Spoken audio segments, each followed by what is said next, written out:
کبھی کبھی غفلت چڑھ جائے نا تو ان اللہ والوں کی باتیں بڑا اثر کرتی ہیں. میں نے بھی کچھ چیزیں رکھی ہوئی ہیں، جب دل میں محسوس کرتا ہوں نا کہ کوئی غفلت چڑھنے لگی ہے تو میں پڑھتا ہوں لوگوں کو کھول کے. میرے محبوب پاک کے صحابہ میں سے ایک نام حضرت سعید بن عامر کا بھی ہے.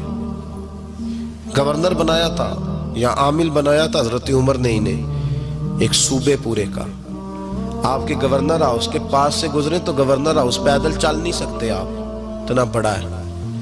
تو یہ وہ گورنر تھا کہ ایک دفعہ مال غنیمت بہت زیادہ آیا تو حضرت فاروق اعظم نے اس صوبے کے لوگوں کو کہا کہ ایک شخص جو مالیات کا وزیر تھا، وزیر خزانہ تھا، اس کو جناب عمر فاروق رضی اللہ تعالیٰ انہوں نے کہا وزیر خزانہ اس صوبے کے جہاں حضرت سعید بن عامر گورنر تھے، کہا کہ غریبوں کی لسٹ بنا کے بھیجو، میں فنڈ لگانا چاہتا ہوں. تو جب لسٹ بن کے آئی تو چوتھے نمبر پہ گورنر صاحب کا نام بھی لکھا تھا. تو حضرت عمر فاروق رضی اللہ تعالیٰ عنہ نے حضرت سعید بن عامر سے کہا یار تو غریب تھا، مجبور تھا، تنگ دست تھا، تیرے صوبے کے لوگ کہہ رہے مجھے کیوں نہیں بتایا؟ حضرت سعید لگے عمر پہلے تو وہ بندہ مجھے بتا جس نے میرا پردہ کھولا ہے. وہ بندہ تو بتا، میں جانوں میرا رب جانے، میں غربتوں کے رونے چوکوں میں کھڑا ہو کے نہیں روتا. میرے پاس کو رنج و علم ہو تو میں اپنے رب کی بارگاہ میں عرض کرتا ہوں، میں اپنے محبوب کو بتایا کرتا ہوں، میں غربتوں کے رونے دنیا داروں کے سامنے نہیں روتا. حضرت عمر گئے گورنر صاحب کے مقرر کرنے کے بعد 2 4 5 مہینے کے بعد جب حضرت سعید بن عامر کی گورنری کو تھوڑا وقت گزر گیا تو حضرت عمر کا طریقہ تھا، گورنروں کا پتہ کرتے تھے. آپ کا طریقہ یہ تھا کہ جس علاقے کا گورنر ہوتا اس کی جامع مسجد میں سب لوگوں کو جمع کرتے اور پھر گورنر کو بھی بلاتے تو کہتے کوئی شکایت ہے گورنر کی تو بتاؤ. مسجد میں جمع کیا، لوگ اکٹھے ہو گئے. حضرت فاروق اعظم رضی اللہ تعالیٰ عنہ نے فرمایا گورنر کی کوئی شکایت ہے تو بتاؤ. تو صوبے کے لوگ کہنے لگے 4 شکایتیں ہیں گورنر صاحب کی. سننا ذرا دل کھول کے، 4 شکایات. کون سی؟ کہ پہلی شکایت یہ ہے کہ جب یہ نئے نئے آئے تھے تو فجر کے بعد مسجد میں بیٹھ جاتے تھے، جس کا دل کرتا تھا مل لے. اب یہ فجر پڑھ کے گھر چلے جاتے ہیں اور اشراق چاشت کے وقت 8 9 بجے آتے ہیں. دوسری شکایت یہ ہے کہ یہ پہلے رات کو بھی ملتے تھے، اب صرف دن کو ملتے ہیں، رات کو نہیں ملتے.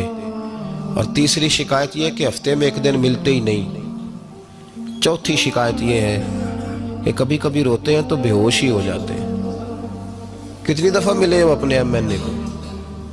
بولے کتنی دفعہ ملے ہو؟ ووٹ اپنی مرضی سے دینا پر سوال کا جواب تو دو نا. کتنی خادم نہیں قوم کا؟ خادم نہیں، کتنی دفعہ ایم پی آپ کا حال پوچھنے آئے جس مسجد کے دروازے پہ بیٹھا ہوتا ہے؟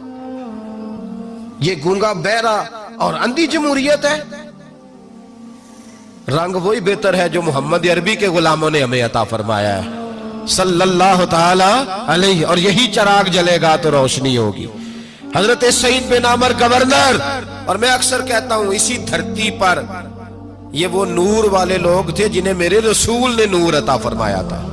یہ ہے تربیت میرے نبی پاک کی. حضرت عمر نے گورنر کی طرف دیکھا، فرمایا بتائیں جناب آپ کی شکایت آئی ہے. پہلی شکایت یہ ہے کہ آپ پہلے فجر کے وقت ملتے تھے، اب اشراق چاشت میں ملتے. حضرت سعید بن عامر رضی اللہ تعالیٰ عنہ کہنے لگے حضور اگر آپ نہ ہوتے کوئی اور پوچھتا تو میں کبھی نہ بتاتا. حضور میری مجبوری یہ ہے کہ میری بیوی بیمار ہو گئی ہے اور معذور ہو گئی ہے ٹانگوں سے. میں غریب آدمی ہوں، نوکر نہیں رکھ سکتا. اس بھلی مانس عورت نے 30 سال میری نوکری کی ہے، اب وہ بیمار ہو گئی ہے تو کیا میں اس کو چھوڑ دوں؟ میں سویرے اٹھ کے اپنے گھر میں جھاڑو دیتا ہوں، برتن دھوتا ہوں، آٹا گوندتا ہوں، روٹی پکاتا ہوں اور اپنی باوفا بیوی کے منہ میں لقمے ڈالتا ہوں. حضور وہ پخانہ پیشاب کرتی ہے تو وہ بھی میں صاف کرتا ہوں. وہ میری ذمہ داری جو ہوئی تو ذرا دیر ہو جاتی ہے. بس پہلے سوال کا جواب آیا تو لوگ کہتے ہیں ہمارے جسم کے رونگٹے کھڑے ہو گئے. پھر کہا آپ کی دوسری شکایت یہ ہے کہ آپ ہفتے میں ایک دن ملتے نہیں. تو حضرت سعید بن عامر کہنے لگے حضور کاش یہ لوگ مجھے رسوا نہ کرتے، کاش سرعام نہ پوچھتے تو میرے اور میرے رب کا راز تھا، یہی بہتر تھا. فرمایا